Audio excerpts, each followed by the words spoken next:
Graça e paz, povo de Deus, graça e paz a você que está aqui conosco, graça e paz a você que está na sua casa, a você que está nos vendo através da live da Igreja Batista do Apodi. Quer dizer que Deus te abençoe, que Deus ilumine a sua vida. Agradecemos a todos, agradecemos a nossa irmã Edna mais uma vez por estar aqui na igreja. Leva um abraço todo especial, carinhoso para o pastor Hugo, né? Porque não é todo mundo que libera parte da sua igreja para estar em outra igreja, dia de domingo. Há inclusive muitos músicos aqui, com certeza ele teve de remanejar lá o seu louvor para nos ajudar. Então leva um abraço todo carinhoso para o pastor Hugo. Alguém me ajuda aí com essas cortinas de ar? Acho que essa daqui, né? Ainda está funcionando. Pois bem, meus queridos, nós já estamos aqui com 8 horas e 38 minutinhos.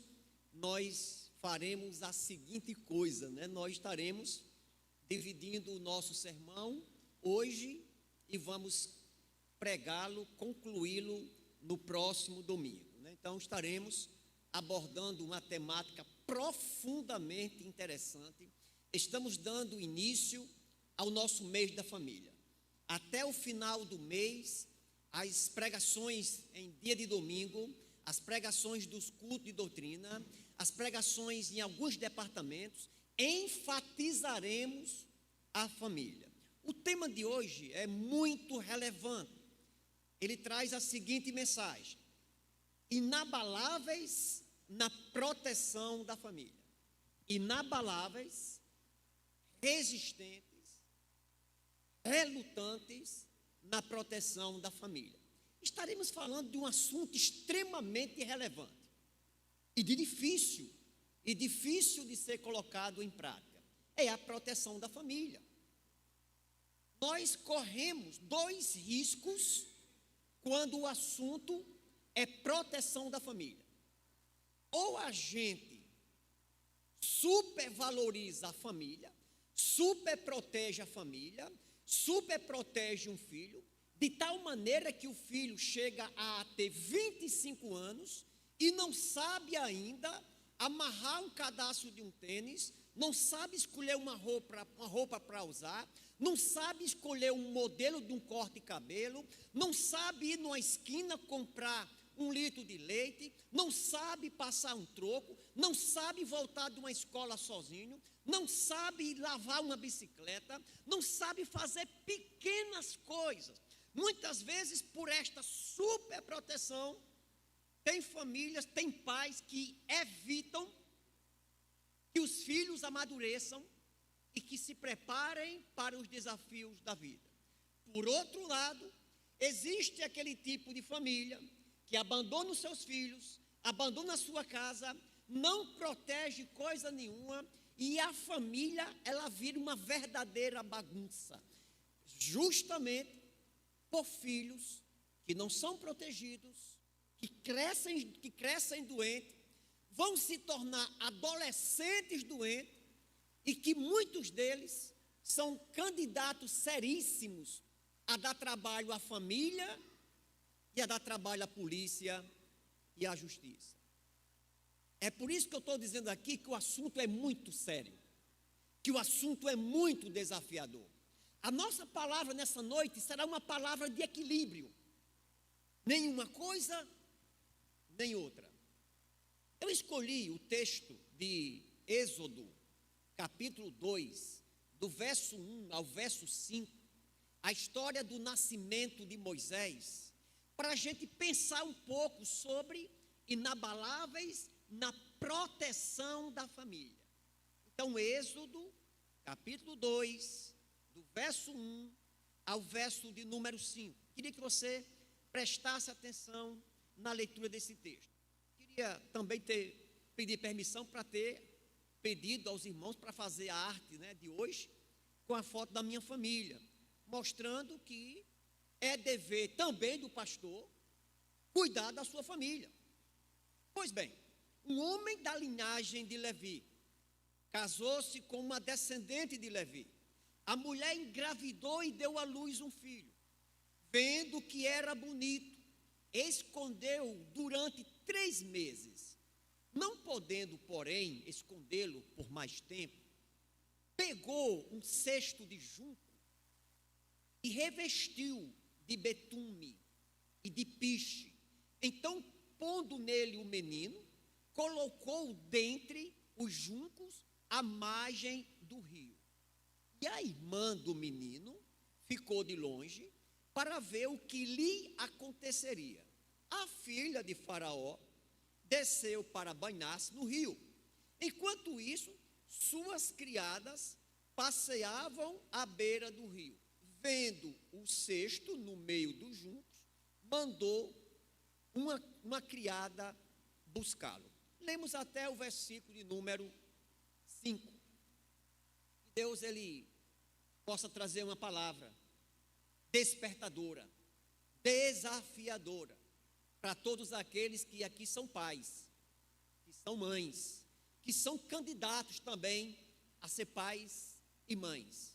Quando eu olho para trás, algumas vezes eu peço perdão a Deus, porque em algum momento da criação das minhas duas meninas, faltou algum tipo de, em alguma área, alguma proteção que elas deveriam ter tido um pouco mais além do que aquilo que eu dei,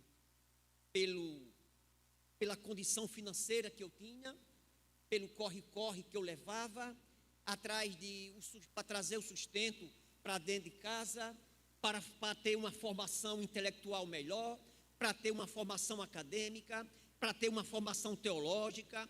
Então, eu queria, nesse momento, trazer justamente este desafio: proteger a nossa família. E não é proteger de qualquer maneira, não é proteger uma semana e depois abandonar outra. E de maneira inabalável, a gente proteger as nossas famílias. Pois bem, nós estamos vivendo hoje uma época de profundos ataques à família. Não é preciso aqui a gente gastar tempo, explicar para vocês que quando você liga a sua televisão, você observa que as famílias, elas são bombardeadas de maneira severa, mais bombardeadas do que qualquer míssil que possa existir em qualquer guerra que esteja acontecendo no nosso mundo. Ora essa guerra, ela vem diretamente da política, que tentam criar leis para afrontar os valores divinos. Ora, essas perseguições, esses ataques à família, eles partem muitas vezes de dentro da sua própria casa, aonde confusões, brigas, casamentos desajustados, droga dentro de casa, violência. Então, são focos de ataques na família. As famílias também, elas são atacadas quando você liga a sua televisão, quando você assiste uma novela, quando você assiste um seriado, na maior parte deles, quando você acessa, até você que é jovem, algumas vezes a família, ela é atacada quando você está na sua própria sala de aula, dependendo do professor que está com giz na mão. Na verdade, hoje ninguém usa mais giz, já usa aquele lápis para quadro branco. Então, muitas vezes, o ataque da família, ele vem em todas as áreas. E quando nós olhamos para esse texto bíblico, nós encontramos também uma família que estava passando por um ataque feroz. Eu queria contextualizar essa passagem. Esse texto, ele narra o nascimento do grande libertador Moisés. Na época que Moisés nasceu, isso aqui se referindo ao Egito, aonde o povo judeu estava lá. Então, quando Moisés nasceu lá no Egito, existia um decreto por parte do faraó que dizia o seguinte: olha, o povo judeu é um povo que está crescendo muito aqui no Egito. Esse povo, ele vai crescer de uma maneira tão rápida que daqui a pouco ele vai mandar no Egito. Eles vão crescer de tal maneira que no dia que um povo inimigo atacar o Egito, esse povo hebreu, porque são maltratados, são mal cuidados, trabalham a destruir. Mas nós não vamos deixar isso barato. Eu vou dar uma ordem para as parteiras. Quando essas parteiras, elas forem fazer o parto das mulheres hebreias, na hora que elas forem pegar a criança, quando elas olharem e perceber que é uma menina, aquela menina ela vai ser bem cuidada, ela vai ser bem tratada, ela vai ser entregue à família. No entanto, se for um menino, se for um cabra macho, como nós dizemos aqui no Nordeste, naquele momento a parteira, ela já mata aquele rapazinho. Porque se nós diminuirmos a quantidade de homens no meio deles, nós vamos enfraquecê-los futuramente, até mesmo diante da guerra. Só que as parteiras, elas temiam a Deus e elas não faziam isso que o faraó estava dizendo. O faraó disse: o que está acontecendo? Que os meninos estão continuando nascendo como era antigamente. As parteiras diziam assim: é porque as mulheres hebreias, elas são tão fortes, elas são tão robustas, que elas conseguem ter as crianças com muita facilidade. Quando a gente chega para realizar o parto, os meninos já têm nascido. Aí o faraó diz: pois tudo bem, se vocês não estão sendo eficientes nessa área, eu vou determinar agora que qualquer homem, que qualquer filho do sexo masculino, dentre os hebreus, que nascerem, e que se for pego, ele deve ser colocado dentro do rio Nilo para os crocodilos comer. Foi esta a lei, a ordem que o faraó determinou para todas as famílias dos hebreus que estivessem lá no Egito. Então, é nesse contexto, tranquilo, calmo, é nesse contexto animador que Moisés nasceu. Então, quando Moisés nasceu, a sua família tratou logo de protegê-lo. E nós, nesse texto, nós vamos encontrar aqui pelo menos duas maneiras que a família de Moisés, o Arão, não é Arão, é Arão e Joquebede. Eu vou tratar de uma maneira que eles usaram para proteger Moisés, e a outra maneira ficará para o domingo próximo. O ruim é que o pessoal do Betel não vão poder mais vir aqui, né? E aí o pastor já vai dar a carta de transferência de cada um. Mas aí eu me comprometo, quem sabe um dia ir lá pregar esse sermão lá para vocês também. Pois bem, a primeira maneira que a família de Moisés usou para protegê-lo diante daquela situação de morte, eles demonstraram amor em valorizar Moisés. Eu posso dizer que eles protegeram Moisés através do amor, através da percepção que Moisés era muito importante para eles. Olha só o que é que o texto diz: um homem da linhagem de Levi casou-se com uma descendente também de Levi. Olha só, gente, a mulher engravidou e deu à luz um filho. Vendo que era bonito, escondeu durante 3 meses. Quando a mãe de Moisés, quando olhou para aquele galegão, não estou dizendo que galegão, mas fica imaginando, né? Mas aquele menino bonito, sabe aquele menino que enche os olhos? Aquele menino que quando nasce, porque tem meninos quando nascem que parecem um rato novo, aqui para nós, né? Depois é que vai se parecendo com gente. Mas o Moisés não. O Moisés, quando ele nasceu, a família olhou assim e disse: que coisa linda, que menino formoso, que menino bonito, que menino lustroso. Então, nesse momento, a mãe de Moisés, e logicamente também o pai de Moisés, eles olharam para aquela criança, numa situação de risco, gente. E aqui eu quero dizer sobre essa questão dessa valorização da vida pelo amor, é que aquele casal teve Moisés em tempos difíceis, gente. Em tempos difíceis. Como eu já havia dito para vocês. Em tempos difíceis.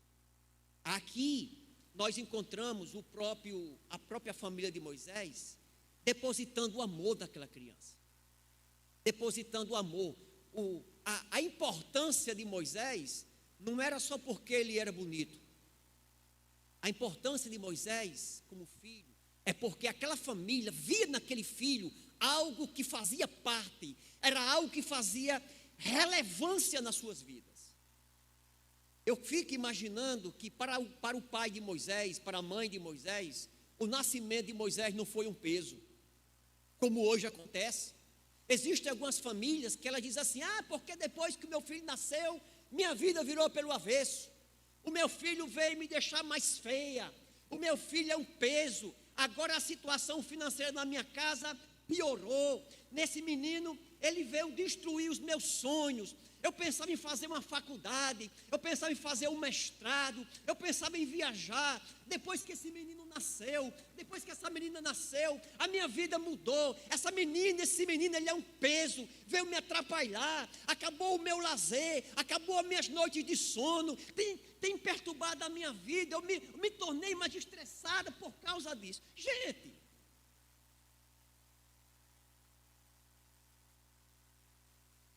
aqui vai um conselho de graça para os solteiros, viu? Se você quiser ficar solteirinha da Silva, se não quiser ter filhos, se não quiser que o corpo despenque depois de casar, depois de ter um filho, porque vai atrapalhar isso outro, fique só. Fique só. Porque a maternidade, ela demanda sacrifícios. Enquanto nós não reconhecemos o valor de um filho, o valor de uma família, nós corremos o risco de deixar nossa família vulnerável aos ataques dos inimigos, daqueles que estão tentando destruir a nossa família. Eu estou me referindo aqui apenas à família de Moisés, me referindo à proteção que aquele casal, que aquela família teve para com ele. Mas quando eu falo em proteção de família, isso envolve todas as áreas da família. Existe a grande necessidade de um marido proteger a sua esposa, da esposa proteger o marido, de ambos proteger um ao outro, para que a família, o casamento não venha a se destruir. A gente não pode esquecer, né, do tipo de amor que Ana ela tinha por Samuel, de orar por ele, de orar por aquele menino, de ver ele nascendo, de cuidar dele em casa, até o tempo dele ser apresentado no templo, ser consagrado ao Senhor, assim como ela fez. Vou trazer para a gente já partir já para o encerramento do nosso sermão de hoje. Eu queria trazer aqui algumas aplicações.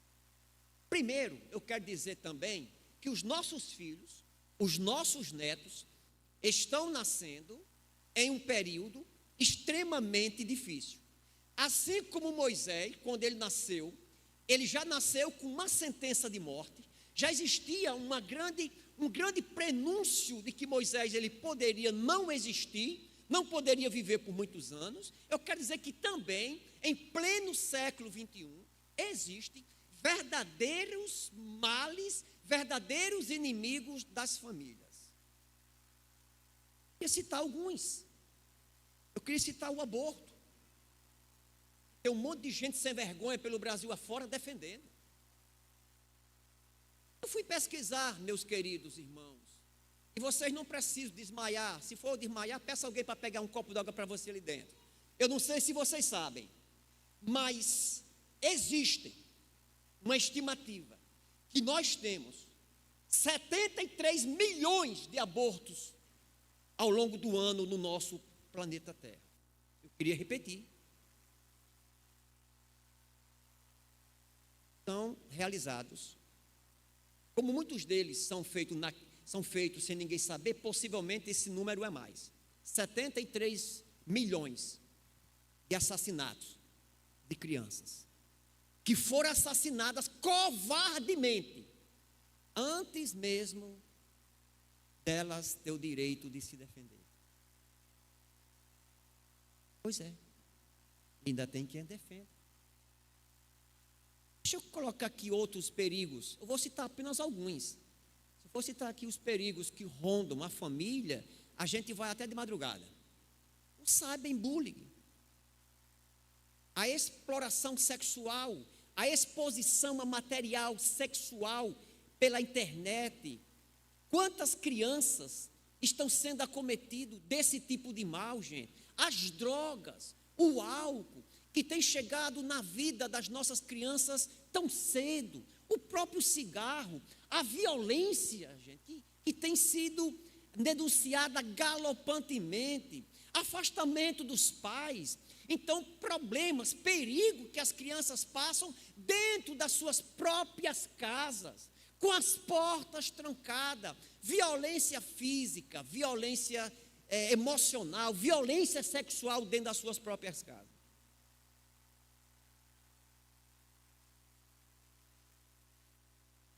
Que Deus ele abençoe a minha casa, que Deus abençoe a minha família. Uma das maneiras mais eficiente de proteção da sua família é você valorizar a sua própria família. É você valorizar o seu próprio filho, a sua própria esposa, o próprio marido, cuidar, proteger, dar atenção. Não é somente dar atenção, não é somente dar dinheiro à pessoa, porque algumas vezes nós queremos comprar as pessoas com dinheiro. Algumas vezes nós, os pais, somos tão ocupados que a gente sai de casa, aí deixa dinheiro para o menino passar o dia, ou então a gente enche ele de presentes. Eu quero dizer que na maioria das vezes, os nossos filhos, eles estão precisando de nós. Os presentes, eles são secundários. Então, cuidemos das nossas famílias, para que assim, a igreja do Senhor, ela possa ser uma igreja mais forte, que a sociedade ao qual nós estamos inseridos, essa sociedade possa ser uma sociedade melhor. Só um spoiler para a próxima semana. Uma outra maneira da gente proteger as nossas famílias é quando a gente protege as nossas famílias intencionalmente. É quando a gente protege as nossas famílias intencionalmente. Aí nós vamos ver toda a estratégia que o pai de Moisés, a mãe de Moisés e a sua irmã, eles traçaram para poupar a vida de Moisés. Várias estratégias. Então, se eu digo que amo, eu cuido. Se eu digo que eu amo, eu não fico apenas de braços cruzados. Então, próxima semana, nós iremos ver quais foram as estratégias intencionais que aquela família, ela colocou em prática para que Moisés pudesse ser livre das mãos de Faraó e de uma morte que era praticamente certa. Moisés escapa da morte, Moisés é criado, Moisés se torna um dos maiores líderes do Velho Testamento. Ele foi levantado por Deus para ser o libertador daquele povo que estava lá no Egito para levar até a Terra Santa. Observe que naquele momento existia um decreto para matar os meninos. Então, naquele momento de destruição, Deus já estava trabalhando na pessoa de Moisés. Moisés estava nascendo para ser um grande libertador. Eu acredito que a minha família, que a sua família, ela deve existir para a glória do nosso bondoso Deus. Que Deus nos abençoe.